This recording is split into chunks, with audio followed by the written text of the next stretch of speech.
Episode 51, Comics That Influence, with me, Kurt, and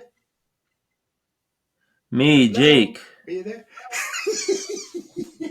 How you doing, We're Jake? both here. Good. Welcome Great everybody job. to another episode of Comics That Influence, where we flip through comics or we flip through stacks of comics. I'm still working through a box of haul that I have, and Kurt looks like he's going to be focusing in on Ironjaw from Atlas Comics, which is a great Yeah, comic company. That's a whole story to that. whole I'm just going to story in go through this itself. randomly. So while Kurt starts us off, I'm going to be unbagging some of these. Great. So don't mind me Make all over the here. noise But you go want. ahead, Kurt. What do you got? Well, I Yes, I can do. I can mute. Yeah, why don't you do that for me? But make sure you realize you're still muted and not talk thinking you're being recorded.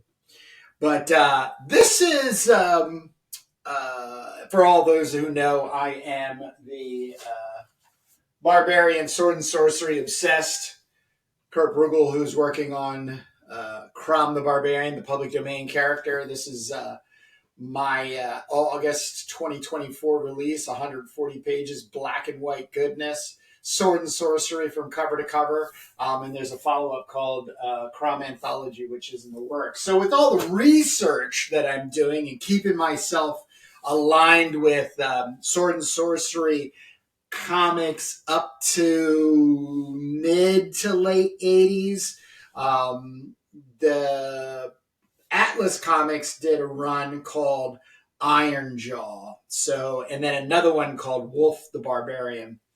Two absolutely amazing series in comics.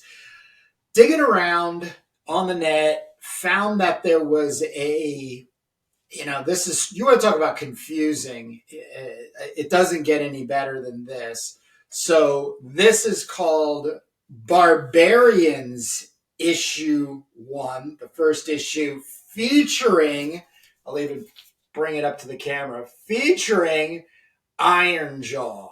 I finally got a copy of this. It is not disappointing. There was also an amazing surprise at the end, which I will unveil. But, the Conan clone is just hot and heavy. This is 1975.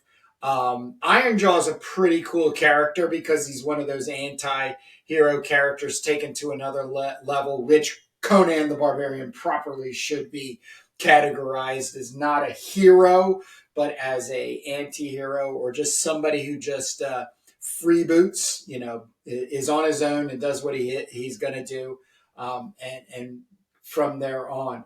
So, Atlas Comics is and Jake has his way better down than I do. But Larry Lieber is the editor, who is the brother of Stan Lieber. We also know him as Stan Lee. Martin Goodman is the publisher, right, Jake? That's how Atlas works.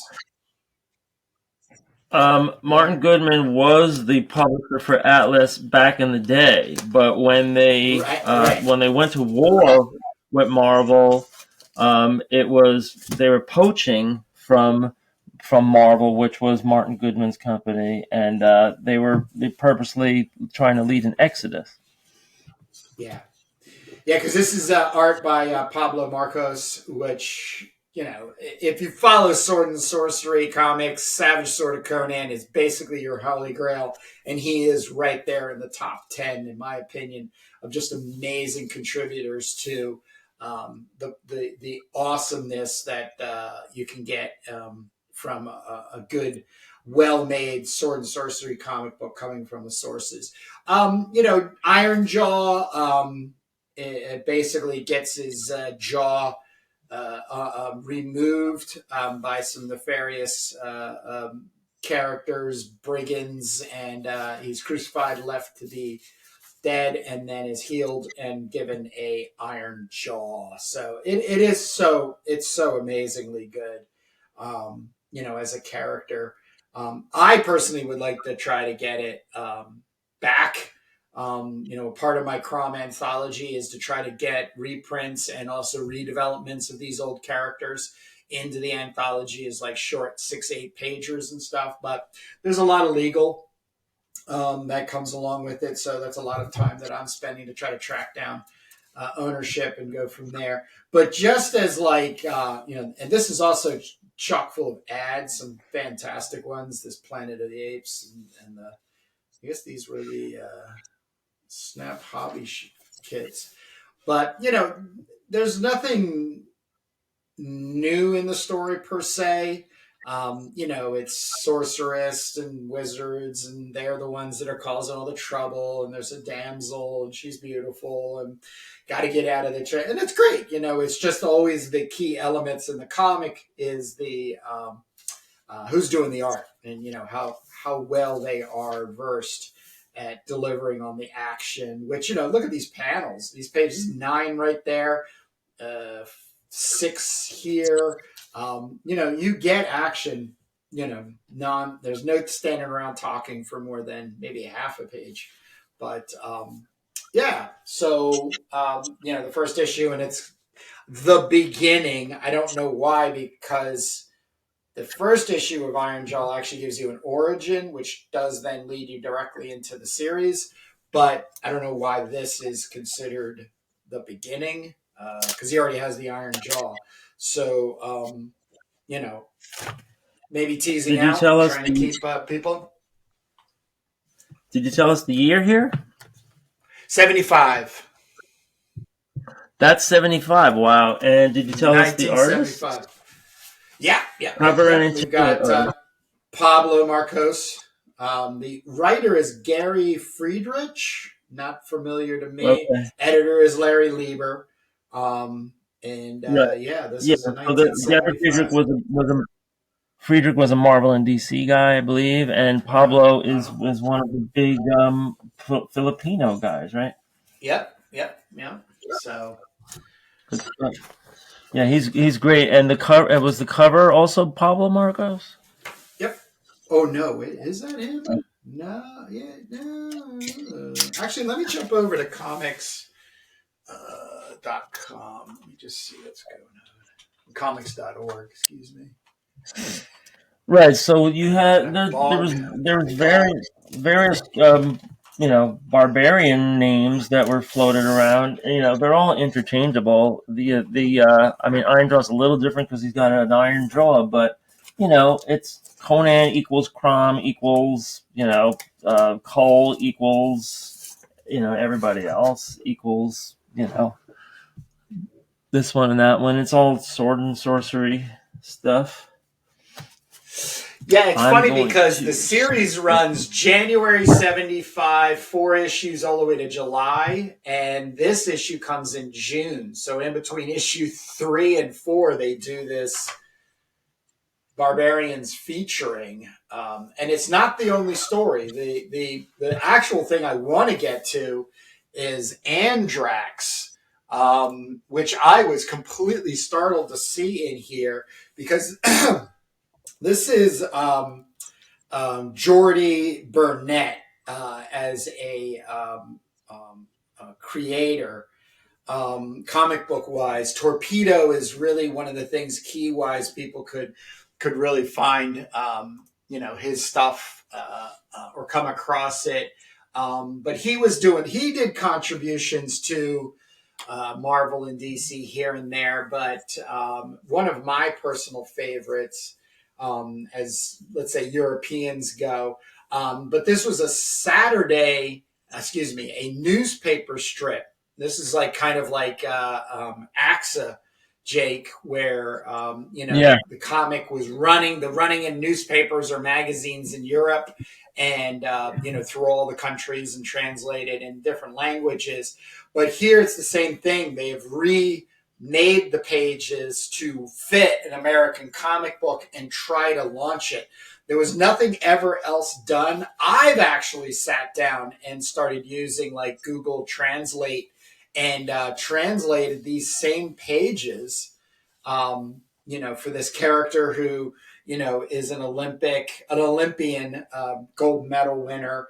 So he has all of the physicality and mental abilities to become an agent, if you will. So he's sort of led away by this beautiful woman, but he ends up being taken to a cave that is, mad scientist and time traveling, evildoer, and he is sent, which becomes like an alternate world, aging wise into the future. Excuse me, and he then has to face all of this sword and sorcery stuff. And it's really cool. I have the black and white. I have a black and white version that's in Italian, I believe. Bought years ago, and I should have brought that out, but it's buried. But really, really great stuff. I really also like the way Jordy Burnett, the physical form of Andrax is the closest to my identifier of how Crom would look. I think my Crom has a little bit more of a mullet kind of feel, but Andrax is definitely one of those comics I resort towards making reference to when dealing with my own version of Crom the Barbarian. But a super cool, awesome, surprise. And to see this also in color, because they're always in black and white.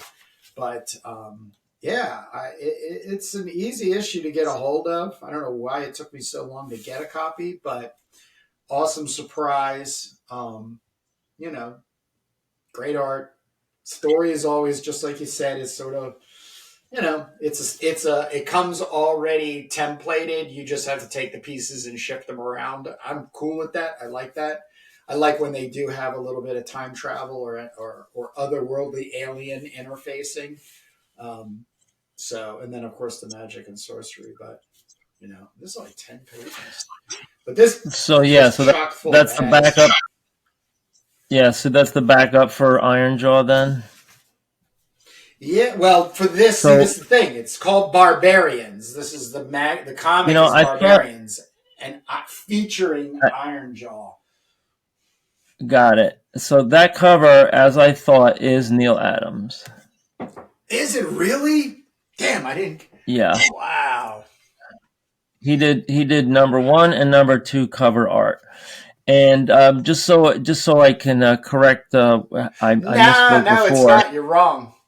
It's in comics.org. Barbarians number 1 is pencils by Rich Buckler, inks by Al Milgrom.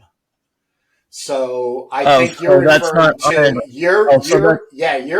you're referring to. Let me double check here.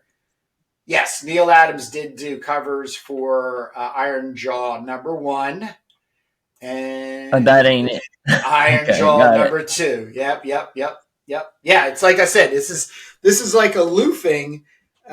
Because it is a part, the story's a part of the serial, but it's taken on this weird, we got to try to build a comic / magazine, I guess is what they're trying to do to bring in, more attraction for the sword and sorcery population.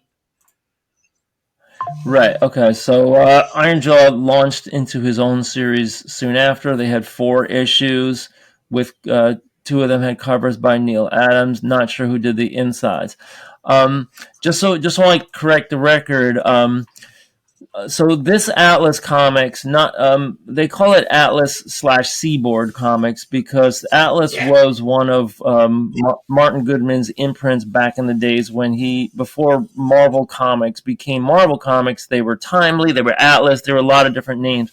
So what happens is in 1968, Martin Goodman made a deal to sell Marvel Comics, but he stayed on as publisher until 1972.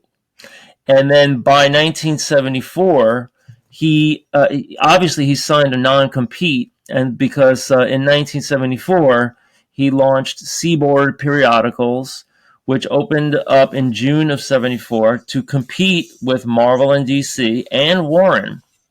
And Goodman was at that point trying to poach all the creators, and he was paying very high rates, freelance rates, to all of these creators that you see here. So sometimes he was able to convince some big names to come over. He hired Warren Publishing veteran Jeff Rovin as the first editor of the comic book line. And Larry Lieber was brought on at first to be the editor of Atlas's black and white magazines. And we got to talk about those because I need to get some of those. I hear you. What happened? So Rovin leaves pretty soon after, and Larry Lieber becomes the editor-in-chief of the whole thing. But they had trouble getting distribution because they were new, and nobody thought that they would last. So they had to pay like real top dollar to get artists to do their work, and they did get Neil Adams, Steve Ditko, Russ Heath, Alex Toth, Wally Wood, Rich Buckler, Howie Chaykin, a couple big names, John Severin. But it didn't last, obviously. And they were, it was considered very, very obviously a knockoff, line. Like Ironjaw was knocking off Conan, the Brute was knocking off the Hulk. They had the Tiger Man was, it was all.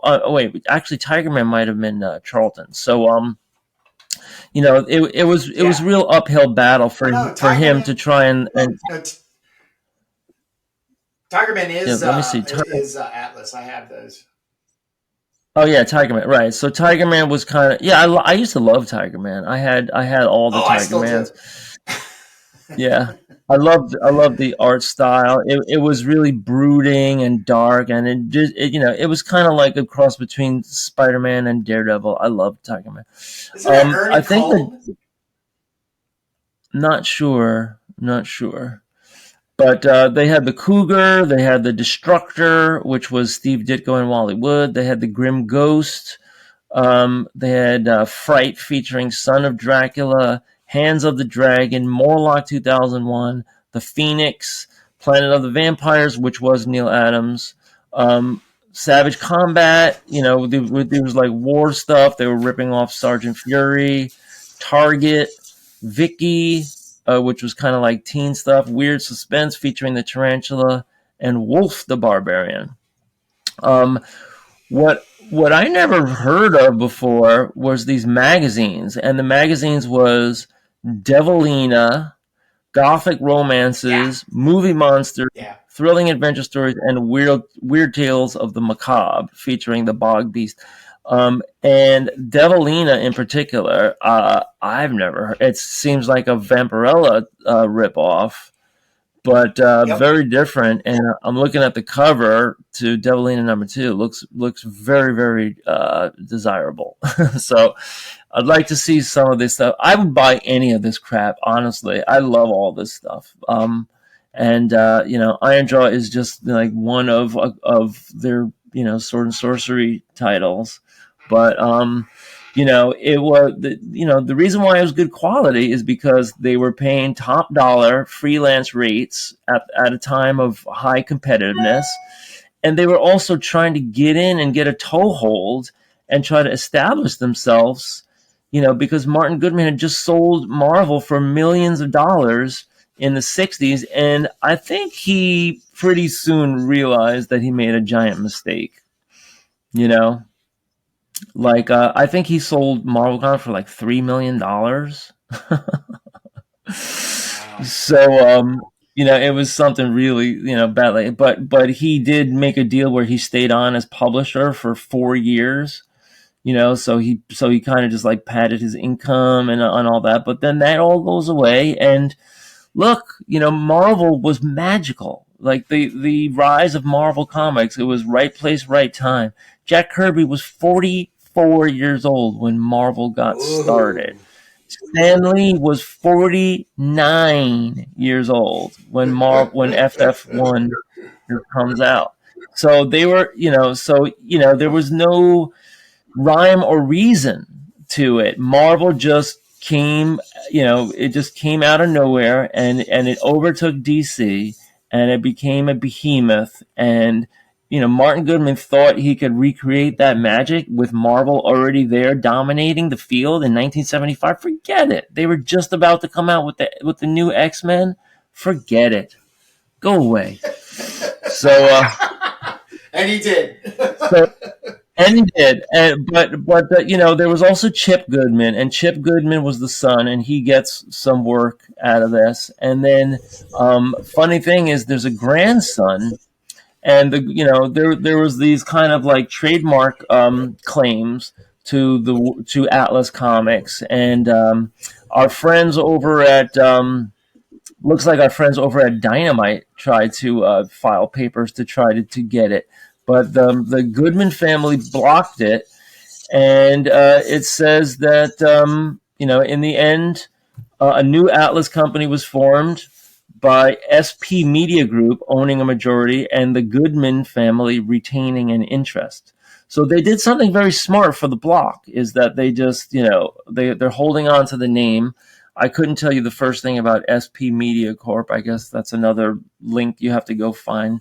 But yeah, Dynamite, is doing all these revival series, and they're going to aggressively pursue trademarks and properties that people are not protecting. It looks Yeah. like, you know, Yeah. and so that happened. In 2010, they came out with I guess this is just to kind of keep things alive, for like of legal claims.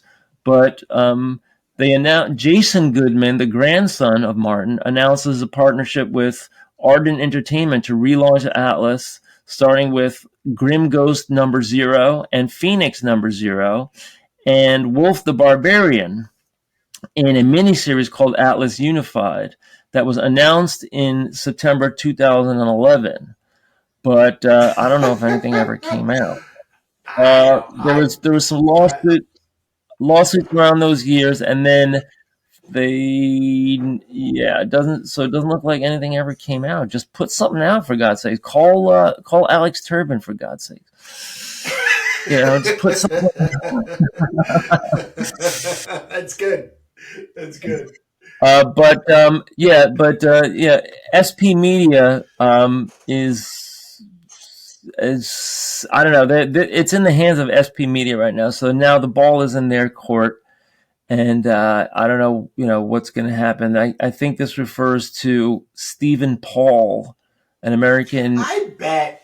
uh, I talent bet one of the manager. problems. I think one of the problems that this Atlas thing is facing when it comes to being, let's say, controlled by entities, family or something to that extent, is that they're holding out for other media deals, and the carrot that they're dangling is, oh, and then we can release a comic book, to help promote your movie, because nobody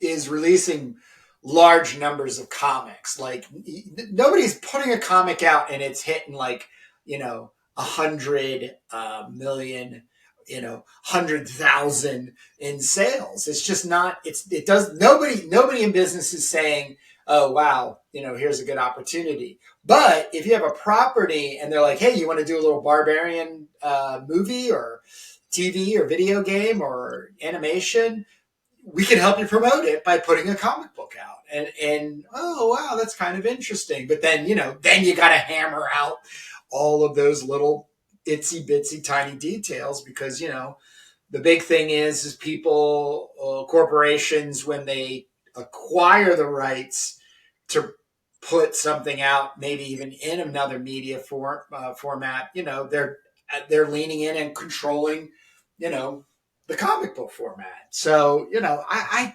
can't see anybody, even from 2011, convincing investors to try to put something and foot the bill out there, knowing you're not going to, major comic books in America are not selling more than 100,000, 50,000, Right. right? Well, So yeah, I mean, I don't get it. this is really just the like kind of like the sandbox. Comics are just the sandbox. And I have Absolutely, some I breaking love news. that. I love that I description. Love it. Yeah, I have some breaking news here. Okay. Um, uh, Dated November 25th, 2024. So this is last week. This is in the Los Angeles Business Journal. Headline: Atlas Comics owner plans films and products based on IP. Wow. Wow. Um, I and was so right. SP Media is Stephen Paul. He knows exactly what he wants. He's standing in front of giant blow-ups of Devilina and Phoenix. And it says there's not a lot of money in publishing. It's an entree. So he is in talks. Well, he already has deals in place with Paramount Pictures and Walmart on these endeavors, but it says right here the characters Atlas creators came up with 50 years ago, the Grim Ghost, the Phoenix, Devilina, Morlock, and Demon Hunter, are edgier than those from Marvel and DC. They're 70s New York style characters. And it says here that with Paramount, Paul is in development of films based on the characters Devilina and Grim Ghost.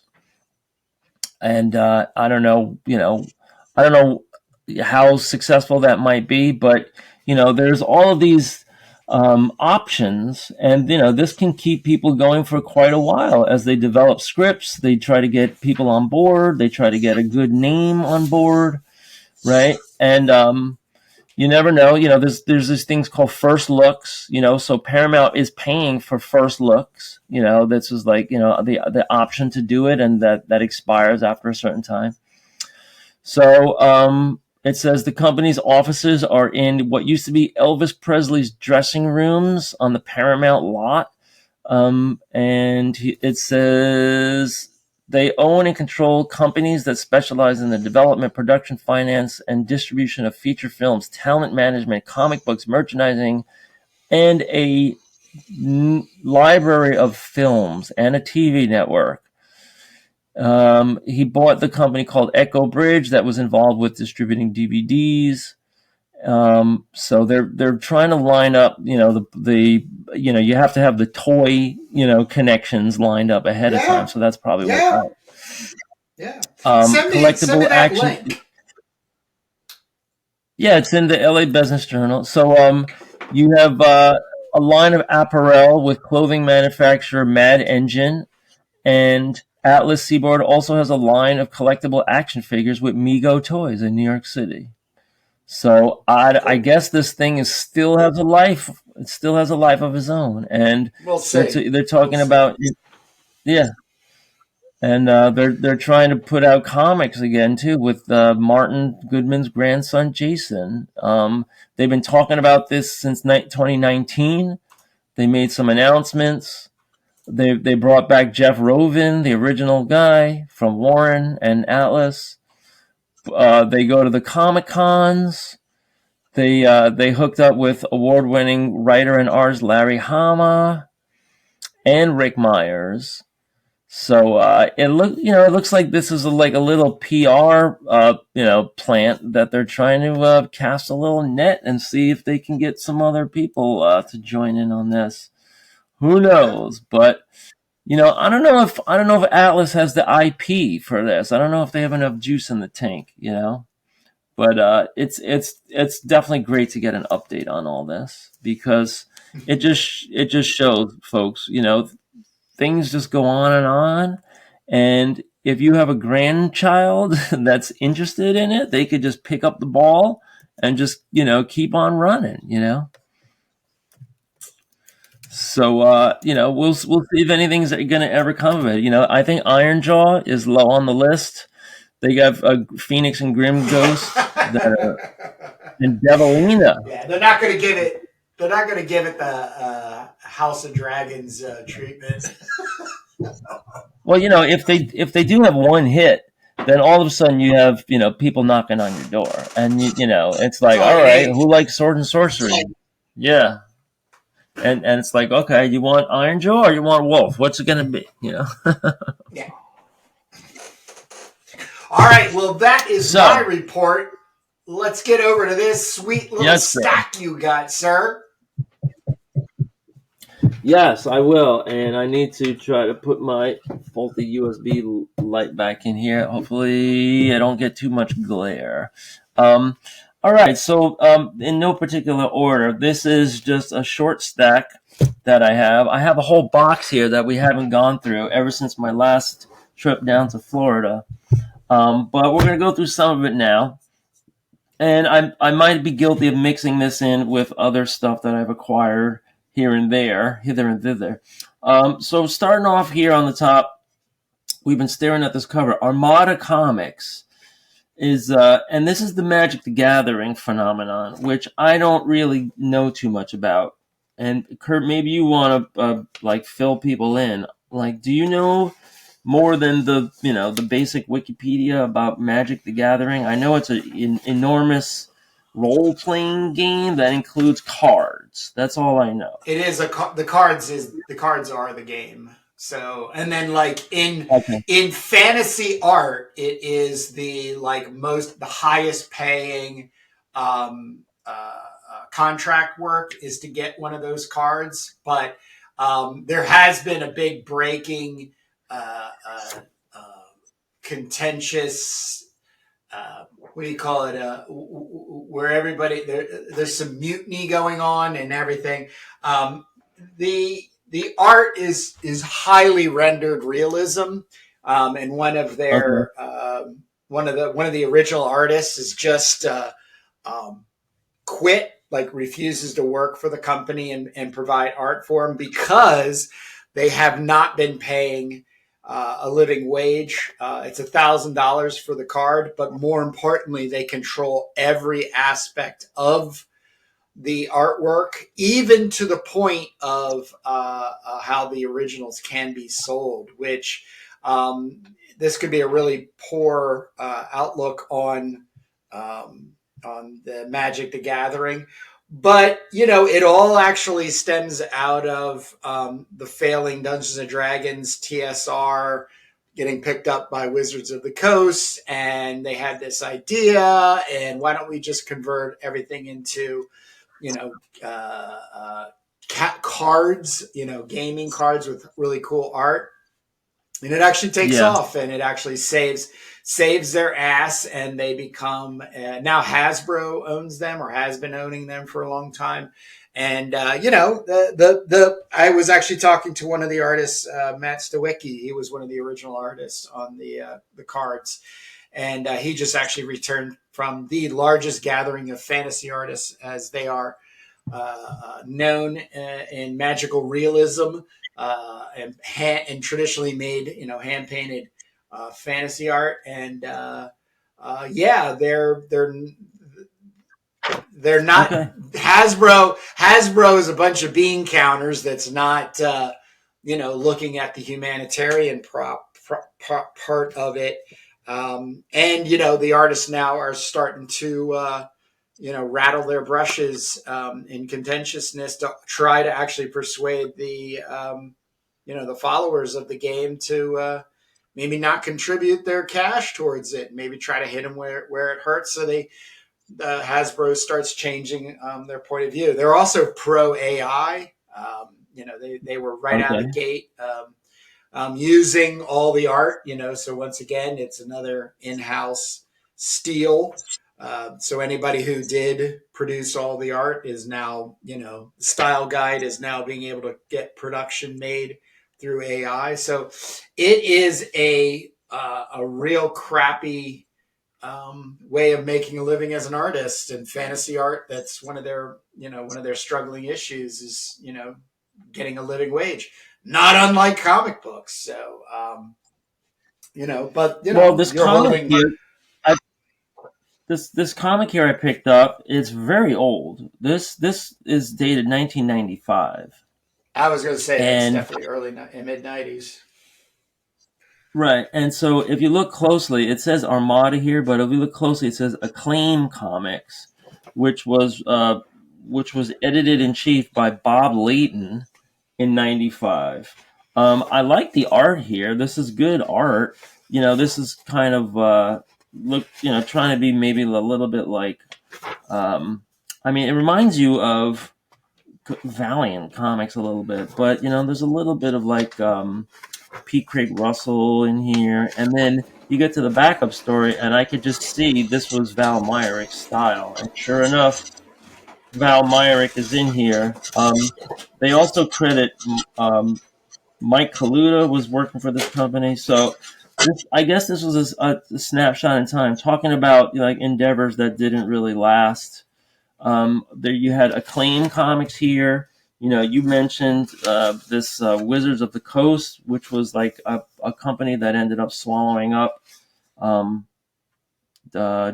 you said they acquired TSR. Magic the Gathering. And Excuse me. Wizards of the Coast did, and then oh, they got acquired by Hasbro. right, okay, yeah. So this was a good. It looks like a good comic. I don't know too much about the characters involved and I don't who's either. fighting who or anything like that. But the art looked pretty good. I'm moving on.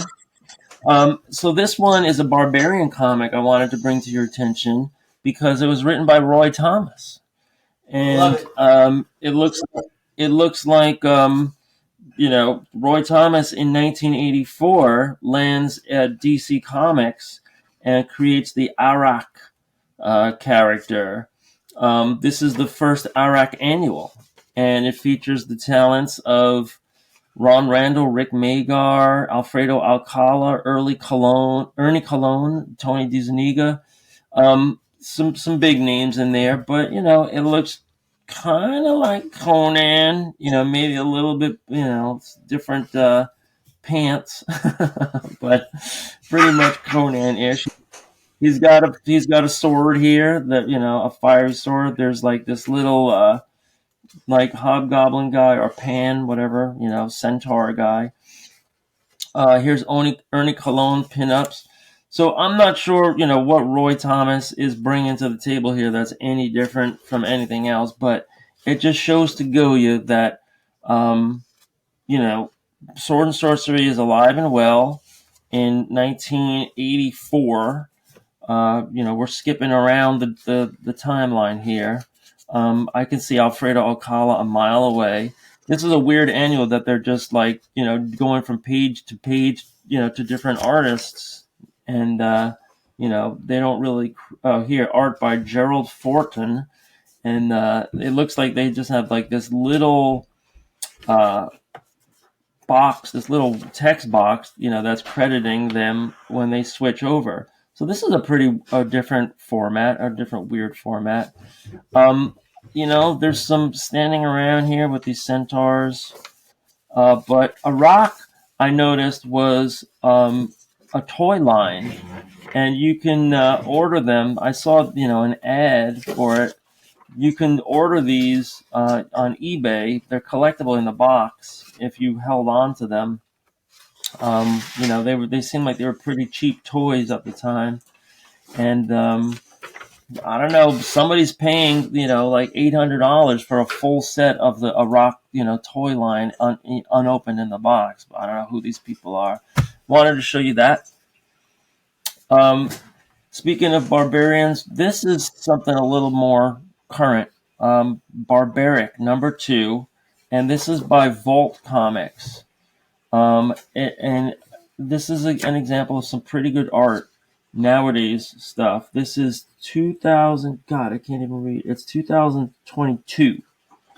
So this is still pandemic time here, and really nice art, really nice colors. I'm not going to spend too much on this, but this kind of like evil looking, mean looking barbaric character. So this is #2, and it's called Axe to Grind. People might want to look out for that. Next, we got Wildcats, but this is so this is the Jim Lee Wildcats, this is what it's come to nowadays. He still has the characters and whatever they're called, and but it's not Image anymore. This is Wildcats, created by Jim Lee and Brandon Choi, but at this point it's written by Joe Casey, penciled by Duncan Rolao, and they have different inkers and colorers and everything. And this is all being put out by Wildstorm Universe with a little logo here by Halo. And I guess that's the comic company. So they go independent from Image here. And this comes out in 2004. So this is 20 years ago. They broke away, did Wildcats, and Wildstorm broke away. So now you had the Image exodus in the 90s, and then it was only 10 years later where there was an exodus from Image. I'm not going to say I love this because this is kind of like Image style comics, and I'm flipping through these pages and it's not doing anything for me. But maybe if you're in love with these characters from before, I know that Jim Lee, when he comes out with Wildcats, it was a big deal. He was one of the best Image guys at the time, and Wildcats was an exciting super team with a lot of stuff to look at, and it doesn't seem like they're capturing that by 2004. So sorry, I'm not going to review this well. John Byrne's Next Men, Dark Horse. Just picked this one up. I'm not going to flip through it because I'm going to read it first, but John Byrne is John Byrne. This is his post-Marvel years, 1991. He's making his own comics. I might have picked this up because there's women in prison here. But I'm going to read it first and give it a chance. I think, we don't really know too much about John Byrne as a writer and writing his own stuff. So I was going to put that on the side. Sword of the Atom #1. Here's another copy I picked up. Kurt, you remember when we went through this? I was flipping through it and I found out that my copy was hacked up to bits and scissored apart. Yeah. Here's an intact copy to make up for my sins, because my childhood copy was mutilated and vandalized. All right, here we get to some Conan, and to me, I'm going to give you the year in a second, but this is, to me, it looks like Conan drawn in Image style. There's a pull-out cover here, which is a little bit different, and that opens up here to this big wraparound thing. I don't know if this is gimmicky, but turns out, now I'm looking at this and I'm like, oh, this is John Buscema, right? But is it though? So I'm trying to figure out what's going on here, and it turns out this is an artist named Claudio Castellini, and he's credited right here, Castellini. What year is that? Exactly. What's the year? So it's 1997. So this is like the height of Image popularity. Everything got the treatment. Everything got the Image treatment with glossy covers and glossy stock pages and this kind of Photoshop effect colorization where there's one color lighting on one side and another color on the other side. This is not a bad artist, but he really, I mean, when they do this, and they draw the face just like John Buscema on the first page, that's criminal because I thought this was John Buscema pencils, and I bought the right, but then you get in here and it's like. No, he just traced one face, and then this is how he does other faces. And this is pretty good art. It's very dense. There's a lot going on the page, but to me the Image treatment really takes away.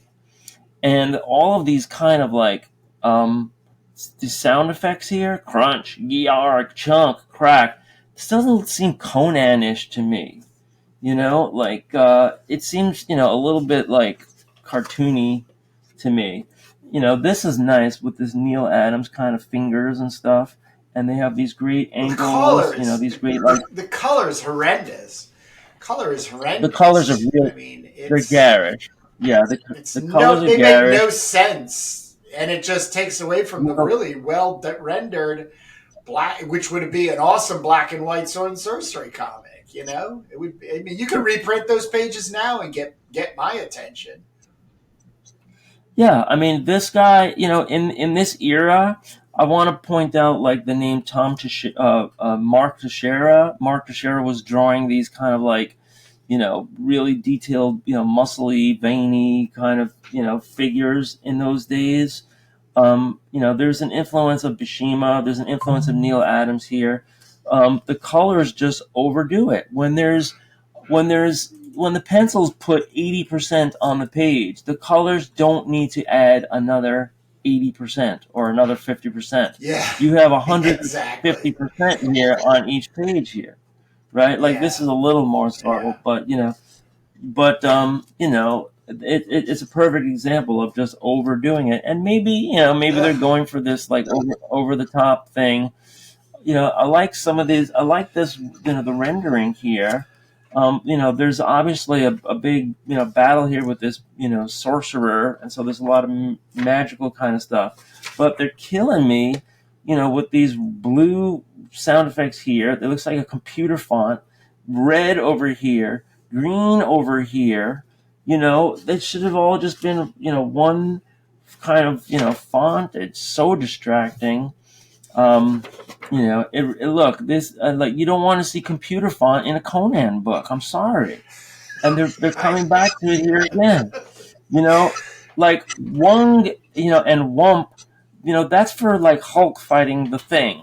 That's not for Conan. Like fighting a sorcerer. But let's just finish what we started here, I guess.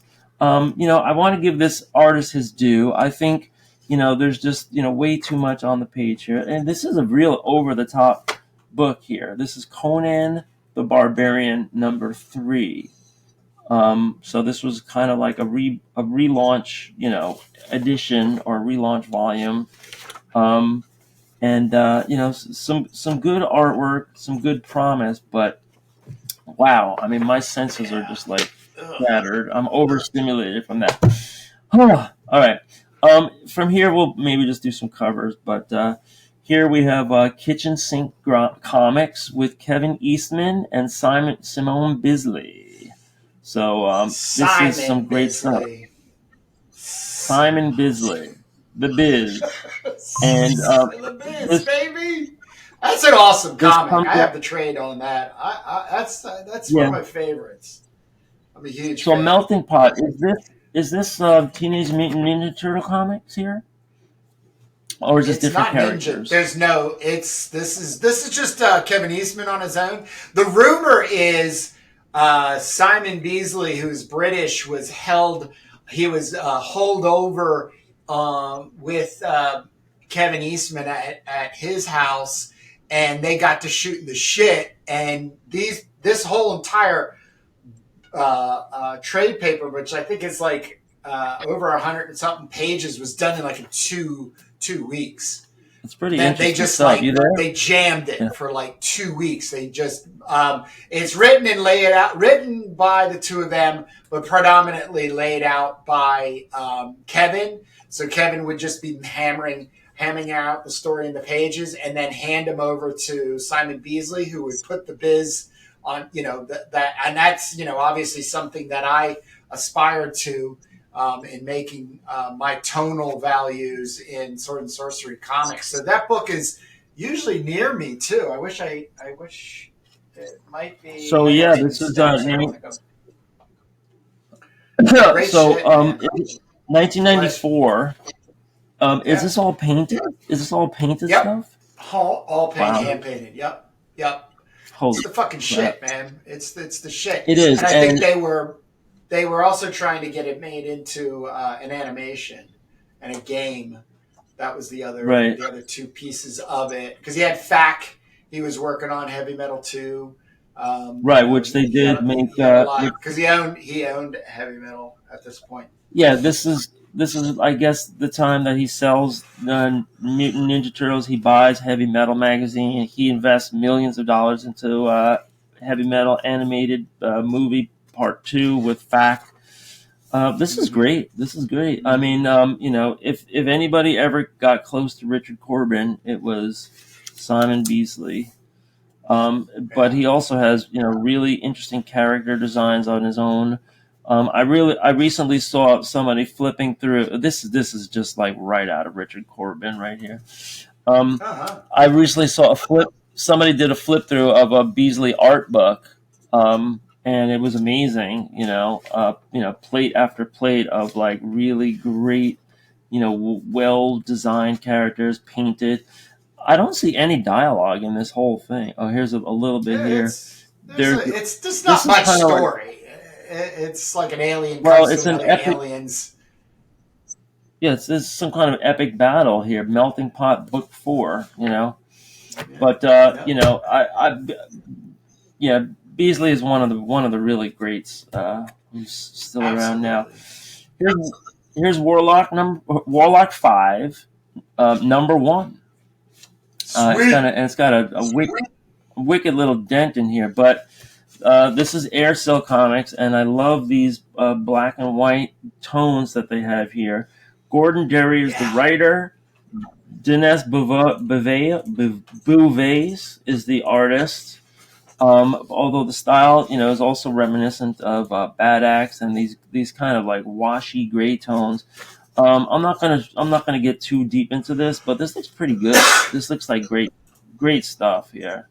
So Warlock 5, it's kind of confusing because you always think it's issue number 5. This is Warlock 5, number 1.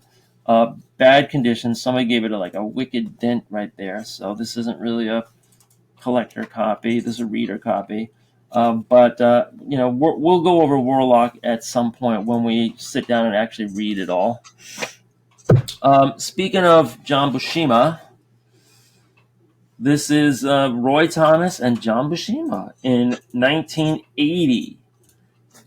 King Conan, which was a new series that they launched. I guess this is when Conan is sitting on the top of the throne here. Yep. Inker Danny Bulanadi, and so this is good Conan stuff. I'm gonna pick up these whenever I see them. This is just a reader copy for $1, but it looks like a pretty thick book. And John Buscema, people just need to study John Buscema, the storytelling, the page turning ability here, the amount of to put just the You right know what thing on the I page. think I think one of the neat things about Buscema's career is that he ends up being paid just to lay comic books out. I mean, I think he Right. was doing Well, like like Kirby six did, to yeah. eight titles. Yeah, exactly, just like Kirby. So he's one of those few that really reached a similar landing, though he just never, created his own books. He did, and then he would turn in the pages without any text, and then Bruce Jones or Roy Thomas would basically script it, Marvel style on there, and they would become backup features in, Savage Sword of Conan. But other than that, I mean, the productivity level is, I think, just astronomically similar to Jack when it comes to comics. Yeah, I mean, he has his own style, but by this point, by 1980, he's been around since the 60s, and he knows how to lay things out, and here he is doing it on his own Yeah, comics. It's just, they're just the most natural, instinctive ways to zoom in, to zoom out. Here's a worm's eye view. Here's a medium shot. Here's an establishing shot. Here's over the back shot. He just understands when you read a script. And he's also been working with Roy Thomas for a long time at this point, and they're still together again. He's doing, I would imagine one of his favorite characters, if not his most favorite character. So, people should pick these up and study these, and because I'm usually out of yes, Marvel by the yes. 80s. But you can see, between the time that Roy Thomas was still at Marvel doing Conan, and the time that he goes to DC here. This is '84, and he just kind of selling his sword, to DC. That there was still some great stuff. Just because there was an 8 in the date doesn't mean that it was bad. So it all depends. Moving along, we're going to go back in time. Here we have a Gil Kane cover of Conan the Barbarian. I want to bet this is Roy Thomas Insides too. We'll see. This says winner of the Academy Award for Best Comic Mag, and still the world's most savage hero. I had no idea there was an Academy Award for comic mags. I don't know. I think they just completely made this up. I don't know what they're talking about here. But this is Conan the Barbarian, number 57, still only 25 cents. And, wonderful cover here. You open up the insides, and what are we treated to? This is 1975. So this is just when Ironjaw is coming out. And this is what Marvel's putting out. You got Roy Thomas and Mike Plug guest artists. How about that? So I have a Conan here with Mike Plug. When you talk about Val Mayrick in his prime, Mike Plug in his prime, these are some other really key professionals. And I'm not. This is kind of laid out a little bit stiff compared to how you saw John Buscema. Kind of varying all the camera angles on the shots, right? You don't have that much variance. You do have variance, of the shots. So Mike Plug is a real pro too. But the way the panels are broken up here, it's not as dynamic and exciting. The sizes of things, this is kind of broken down into little boxes. Everything fits in a little box.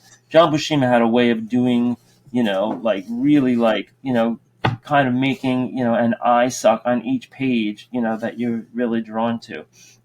But we're seeing some action here. I think Mike Plug also, they handed him Cull, the Conqueror, right, at some point. But here he is on Conan, and it's completely imperceptible any differences, except maybe Cull had a big scar on his face, right? But, right. There's some action here. The story's unfolding. There's flashback sequences. There's, hot bikini babes. There's bondage. So this, Mike Plug is another one can't be beat. I just don't think this is his best work. It seems like, maybe he was on a timetable and he was just laying this stuff out on the quick side. But, because I'm where's the splash panels? You're not seeing the splash panels here on each page, but he was definitely a pro. Here we go. Here, this is a nice little splash here finally at the end. Yeah. But I would pick up, anything Mike Plug ever did, I would pick up. All right, we're getting to the end here. Before I get into Lejentia, I want to just show you that I picked up another power bomb, Daniel Warren Johnson. Nice. So we are going to have to pick back up where we left off. Here's number 3, and I think I got a couple of these. And so this is a series I really want to go over in depth. So I'm going to put this on the side, and I'm going to make a little side stack here because I want to see if I can get these all together. I think when we started, I did a little segment on number 1 and number 7. Yeah. But now we're going to fill in a little bit on that because we just did the number 1. And finally, we're going to end on Lejentia number 1 and 2 here. So check these out. I might put these. I think I'm going to put these on Instagram. Now I opened these up out of the bags. I never looked in them. It looks like elf people, right, on the covers. And, really nice design, really nice, cover work. Look at this. This is pretty. So the year is going to be 87. And Wow. Lejentia came out from 87 to 89. It looks like there was 3, I want to say 3 comics, but they're not actually comics. Yeah, there was 3 issues that came out between 87 and 89. So it took these guys like a year maybe to put out a comic. This was by Opus Graphics Comics out of Phoenix, Arizona. But when you open it up, Legentia #1, boom, you just get hit with all this text. And here they're introducing it, and this is an interest, but it gets a little bit better. So it's a pretty interesting Whoa. blend. I gotta show you a pretty Okay. interesting blend of art and text. Let's go through this. Okay. Now this is a no-no. You don't want to do this, folks. Oh, Like Lord. you want to have a picture somewhere in here in the middle, right? This is a little bit more acceptable, maybe, and you have a picture here, Uh, but well, it depends. If you get the people's attention and you get them reading, then you could sustain this. But here's where we're going with this, right? wow. So in '87, so now this is a great kind of ratio of writing to text, writing to art, right? And look at the art. The art is great. There's a lot of good stuff going on here, but you also want to know, are we just standing around here or is there any action?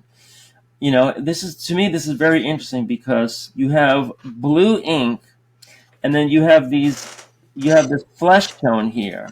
And I'm trying to figure out, and then you have this purple. So I'm trying to figure out, is this a three color, spot printed, is this three spot color book or is this process? Because I don't really see any halftone dots in this purple. It looks like they were, doing ruby lith and slapping on, you know, different color plates here. You go through this book and you can see it's all about the writing. And this is interesting to me because of what we're doing with our Substack is we have quite a bit of writing and a little bit of pictures mixed in. And you did this too with your Crom in one Yeah. section, right? Um, Yeah. I mean, but I put I a think center. I centered an illustration. I didn't. I didn't do any like. Let me just show because giant. I'm interested in this, and Jake, you were reading my mind when you said, it would be a natural progression because I was just saying that in our last episode 3135, making turbo. Somewhere in between us making these types of pages in collaboration with these types of info drops, that is kind of a topic we're working on. So this really interests me greatly. I mean, Yeah, I mean, now here you can see there's a lot going on. I'll bring this up close. So if there was yeah, more of this, look at this. You got, shooting yeah, spells. You got giant wolves yeah, eating hands. This is like a whole war scene. They're storming the gate, right? And that's what that's what I'm looking for.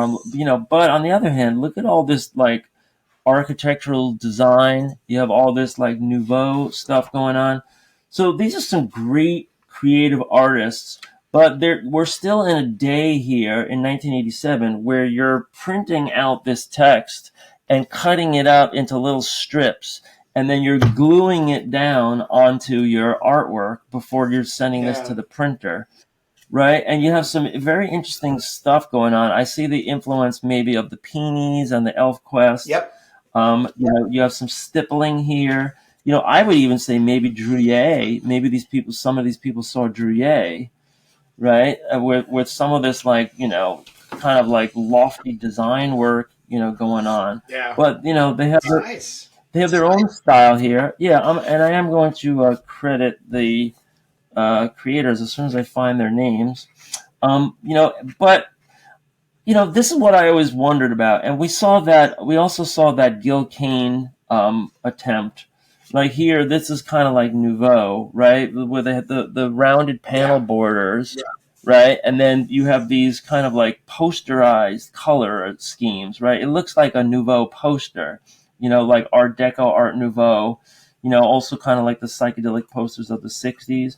But then they just like, put in this, they just like, pasted in this text.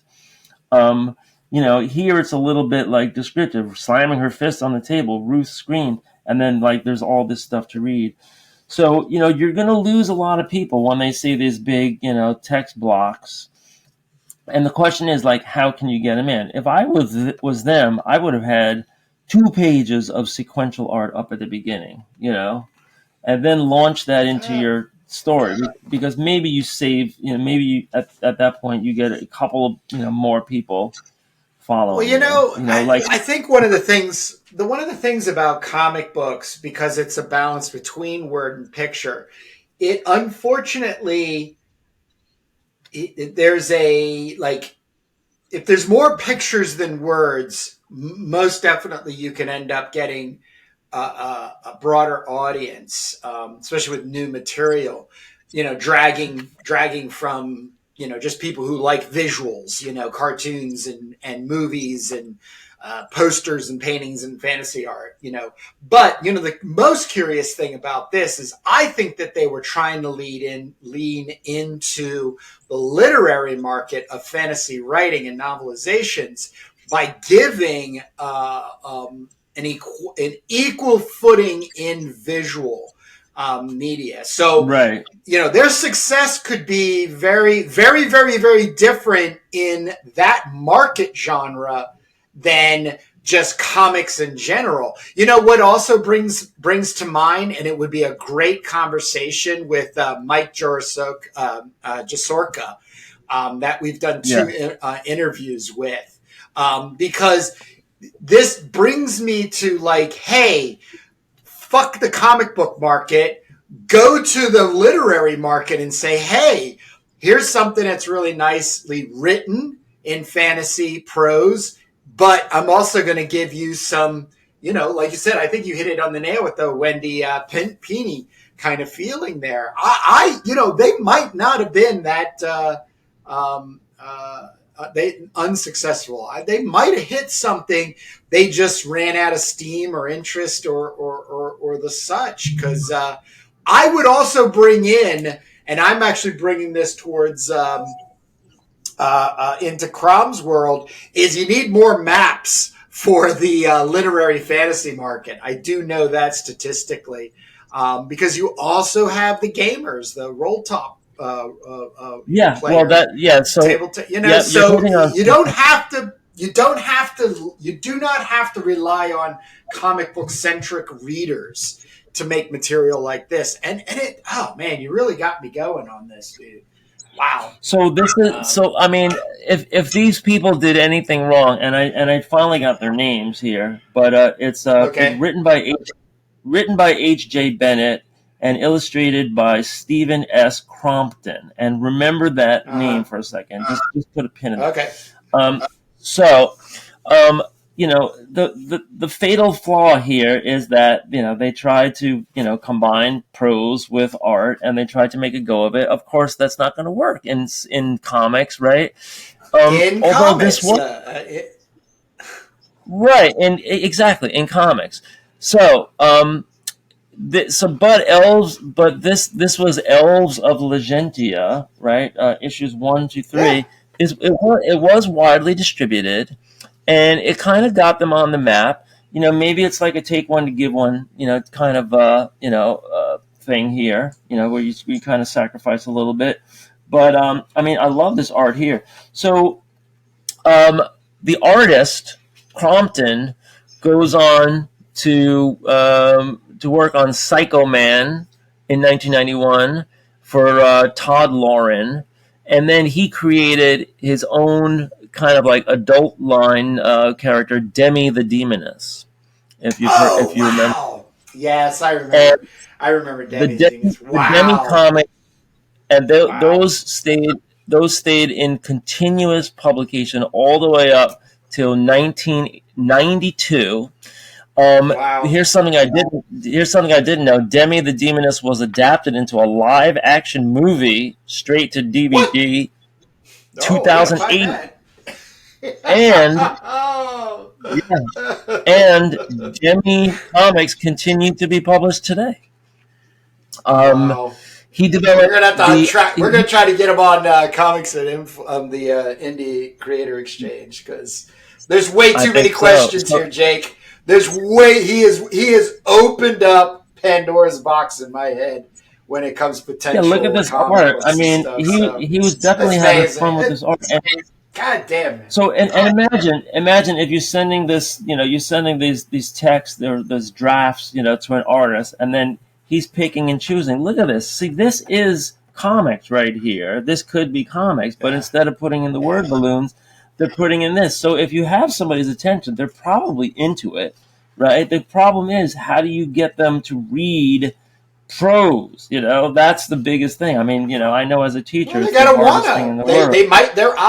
They could be obviously reading it more consistently than comic books. I think the problem with comic books is the fan base primarily gravitates more to the pictures than the words.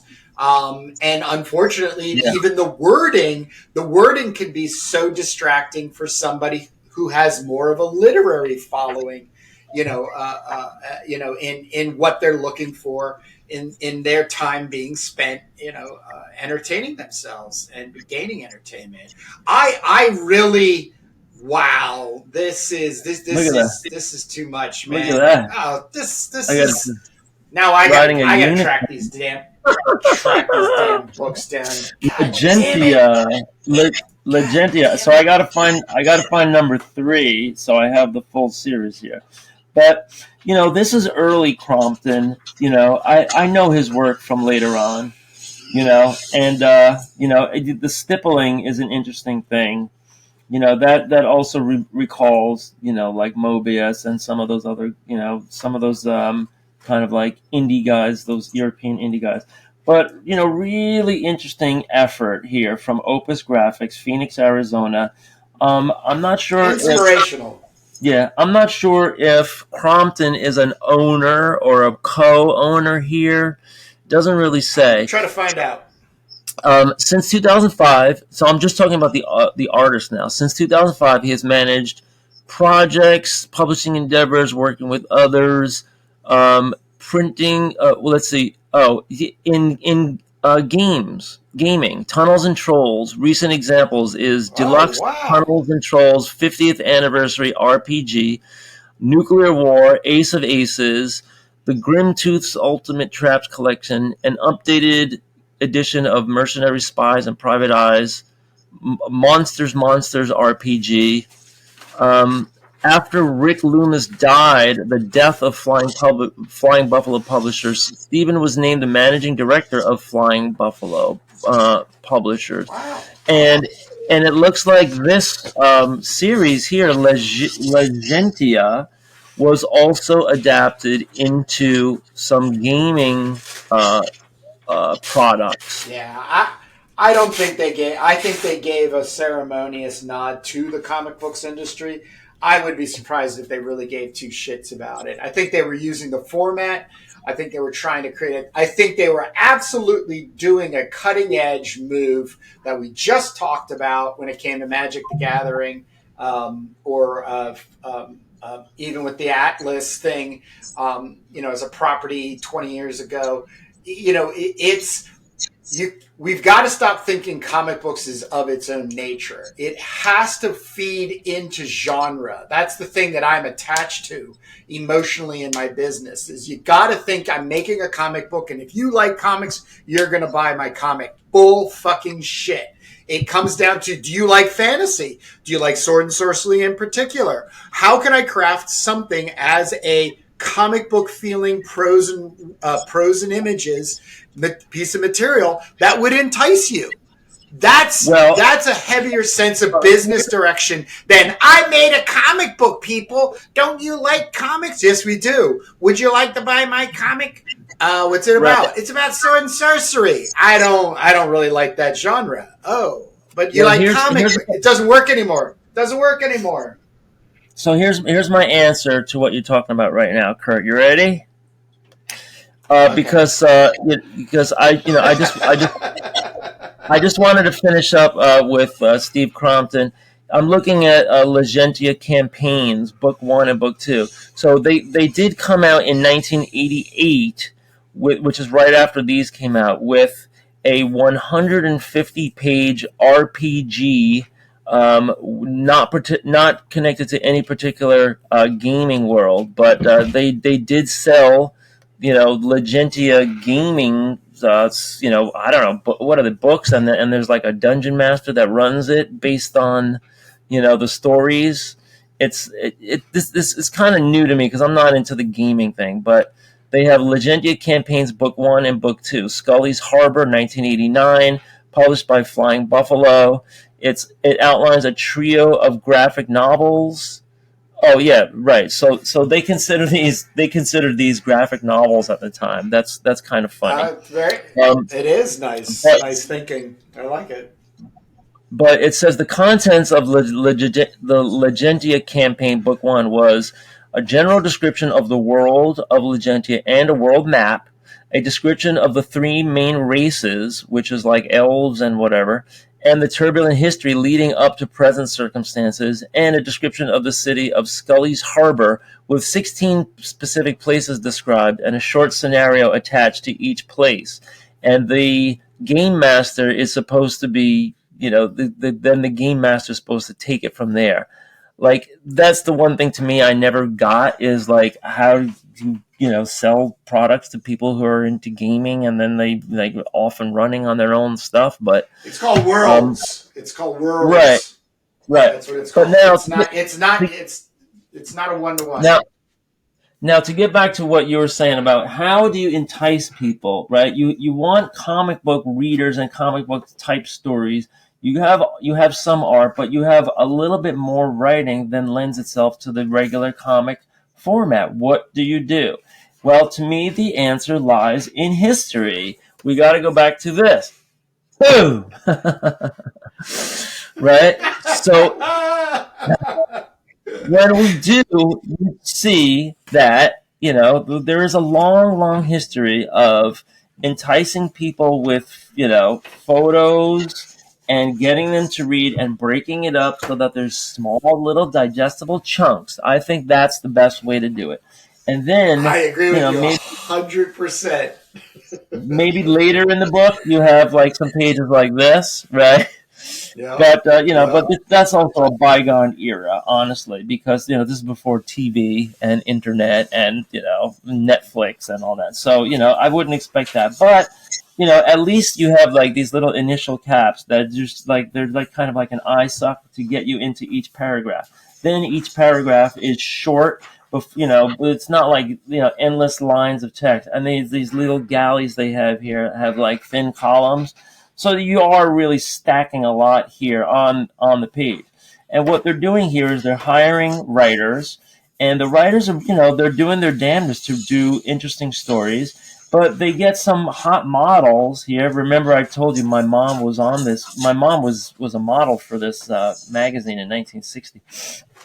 Um, that they just kind of like launch the story, and then at some point it's like continued on page 92, right? And then if you're really really into it, you go to page 92, and then you finish up the whole story where there's no more photos. It's all just this here. But they do Yeah. a pretty good job of breaking it up. They understand how people read. So that's what I would do. I would say, if we're going to take our Substack material and we're going to publish it in any format, Yeah. that we should Yeah. turn it into pulp magazine format, and I'm have a as hundred many. percent. I'm 100% with you. Yeah. 110% with you, Jake. I mean, on my Mhm. own, thinking exactly the same. I've got 2 tubs full of these pulp men's magazines, and there's a couple of projects deep in there, but I'm absolutely completely engaged with Turbo Pit Fighters development as well as Crompton the Barbarians development. But I do also have to say that being genre conscious, I think, is also a very big key to the puzzle. And I'm going to have a lot more to share as the time comes along, as well as next year's coming in. But dude, we're over an hour and Okay. an hour and 20 minutes. But which is okay because a lot of great stuff. I think a lot of people are going to be really super engaged. And look, if you are listening to us right now, we are asking you to do two things. Make comments. Are we completely off our rockers as two old men that are not being prescribed the right medication? And hit It's time for my go to turn. Doom Mags doommags.substack.com to get with us in what we're talking about. And I have forced Jake to, give me the writing that he's been doing and some doodling, and we're putting it up there, and we're generating a conversation. We're getting people involved, and so be a part of this. If you made it this far, because there's no more gratitude than exactly what. We're asking you Yes, to do because we are officially.